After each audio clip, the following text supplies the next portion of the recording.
Start.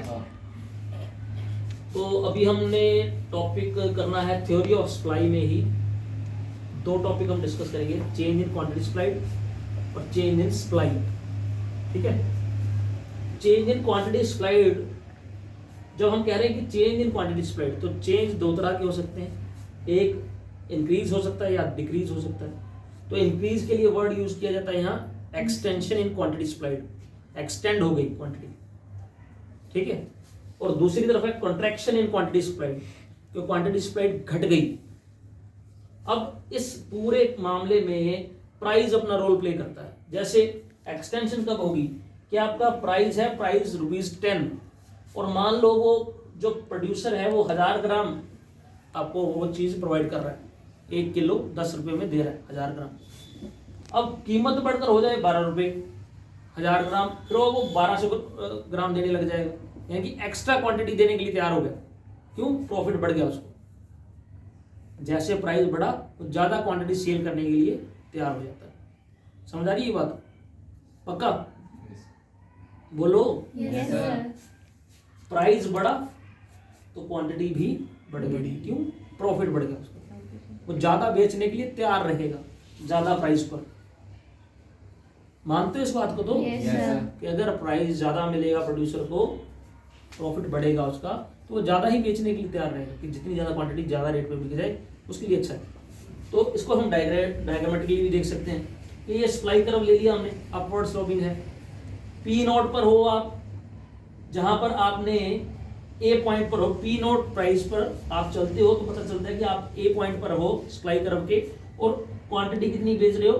Q note. ठीक है, अब प्राइस बढ़कर हो जाए P1 तो ज्यादा रहेगा बेचने के लिए तैयार, क्योंकि प्राइस और क्वांटिटी सप्लाइड के बीच में पॉजिटिव रिलेशन है, इसलिए अपवर्ड स्लोपिंग बनता है ये कर्व हमारा।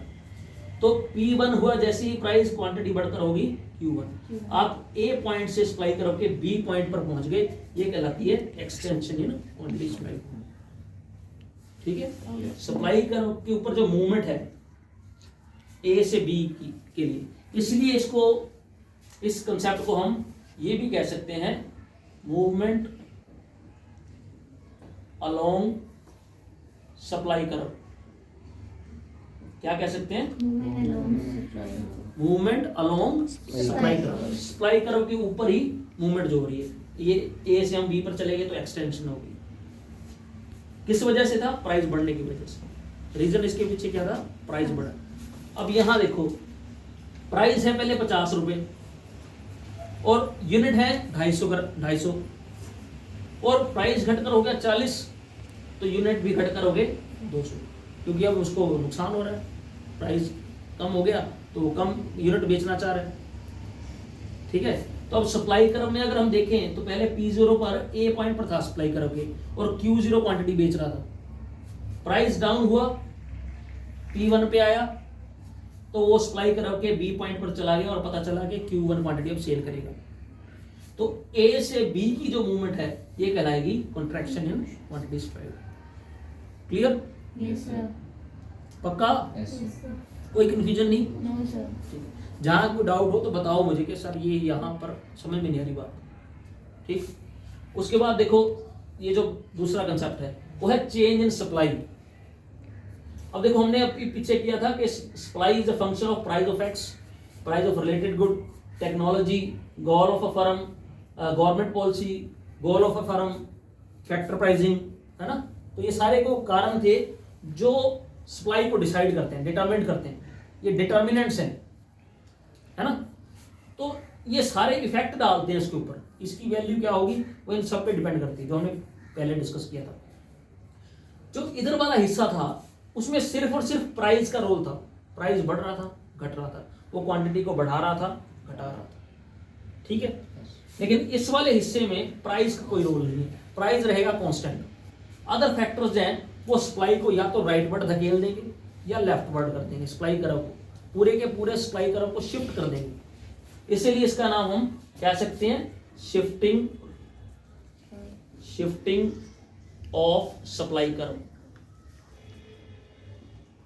क्या कह सकते हैं इसको? Shifting of supply curve. तो ऑब्लिक दे सकते हो उसको। दो नाम हो गए इस कंसेप्ट के। पेपर में ये भी पूछा जा सकता है, इस तरह से भी पूछा जा सकता है। तो इसके क्योंकि हमने लिखा चेंज या कह लो शिफ्ट, तो दो तरह से हो सकता है, या तो फॉरवर्ड शिफ्ट होगा तो फॉरवर्ड या बैकवर्ड, या राइटवर्ड या लेफ्टवर्ड कह लो, है ना। इधर जाते हैं तो राइटवर्ड, ये हमारा लेफ्ट हैंड साइड हो गई लेफ्टवर्ड, है ना। इधर फॉरवर्ड, इधर बैकवर्ड, ये वर्ड यूज हो सकते हैं ना इंग्लिश में। Yes, sir. तो चेंज में हम इंक्रीज या डिक्रीज लिख सकते हैं। तो जब बात आती है इंक्रीज की, सबसे पहले इंक्रीज की बात करें तो आप देखो इस शेड्यूल में प्राइस पहले 10 है, बाद में भी 10 है, तो प्राइस का तो कोई रोल है ही नहीं, प्राइस तो कांस्टेंट है। पहले यूनिट थे 500, अब हो गए हैं 700। किस वजह से?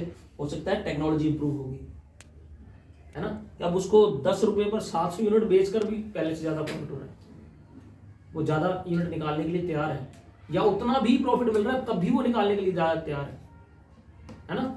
क्योंकि अब 700 यूनिट, क्योंकि जब टेक्नोलॉजी बढ़ेगी तो टेक्नोलॉजी बढ़ने का मतलब होता है कॉस्ट रिड्यूस हो जाती है।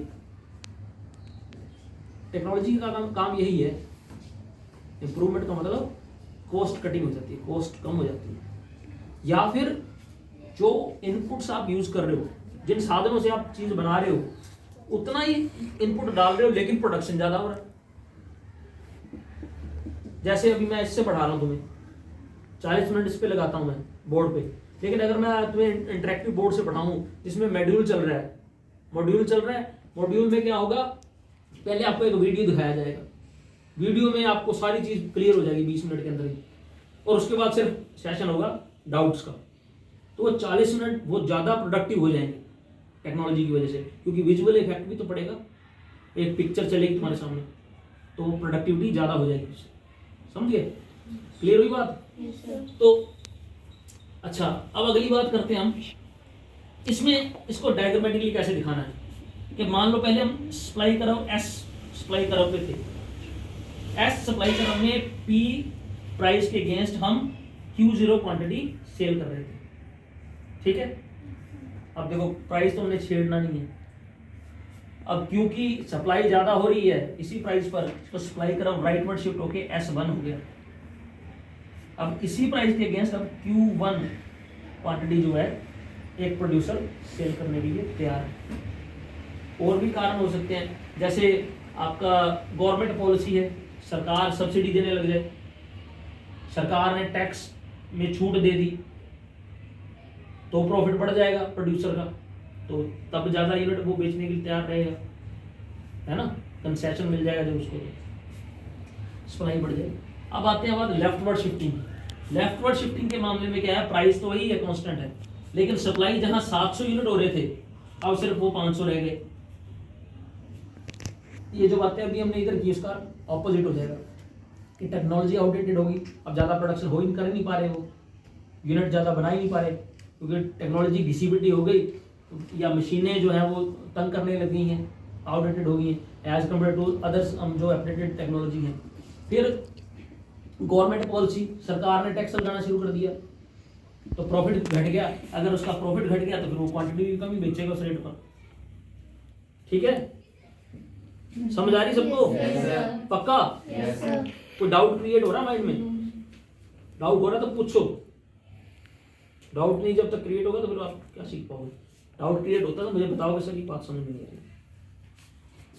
तो अब क्या हो रहा है, डायग्रामेटिकली इसको देखो क्या है कि पहले आप एस कर्व पे थे, प्राइस P0 था, क्वांटिटी आप Q0 बेच रहे थे, प्राइस शिफ्ट अब क्या हुआ, supply curve right leftward shift हुआ, ये हमारा लेफ्ट साइड है ना बोर्ड का, लेफ्ट साइड, तो लेफ्टवर्ड शिफ्ट हुआ। अब इससे ये पता चल रहा है P0 पर Q1 क्वांटिटी आप बेच रहे हो पहले से कम, कारण ये वाले सारे प्राइस को छोड़कर, प्राइस तो वही है कांस्टेंट, ठीक है, इसलिए इसको बोलते हैं लेफ्टवर्ड शिफ्टिंग या फिर डिक्रीज इन सप्लाई। क्लियर है? Yes, sir. सोच लो, कोई डाउट है तो बताओ। Yes, sir. करें खत्म इस टॉपिक को? Yes, sir. ओके।